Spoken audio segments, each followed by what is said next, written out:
سير تكلم. قلت لك هذا السيد دخلت عنده ندير عمليه 70 دخلني مع 7 الصباح راني تما حتى 2 ديال النهار وانا ضرب الانسولين وما وكلنا والو.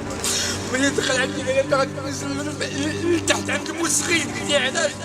قال لي غادي ننزل البيرو لتحت عند الموسخين بلاصه التقيير. المهم نزلني تما خلاني ثاني مرمي واحد شاويلي جا قال لي غادي تسيني ليا واحد ورقه. قلت له علاش؟ قال لي غادي نقطع عليك هذا الرجل من هنا. قلت انا عندي اصبع قطع لي رجلي من تما. بغيت من عندي قال لي خرج من الموسخ اللي ولدك وخرج قال لي الميكروب. حنا في البلاد وين جا داير لنا الميكروب؟ على تعامل معايا معامله الاجرام ديال المجرمين ماشي ديال الطباب. ما يصحش هذاك يكون طبيب. حاجه لله الطبيب تيكون هكا. حاجه لله الطبيب تيكون بيدك ولا وصف هكاك. ما كاينش بلا وصف ديال الطب هذاك الشيء.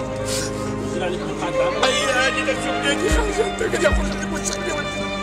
على السبيطار خلاني. شكون اللي خلاني؟ الدوله ديال سيدي. هاد السيد التربيه المشاكل اللي دار لي خلاني نطلع 24 ديال الطنسيون.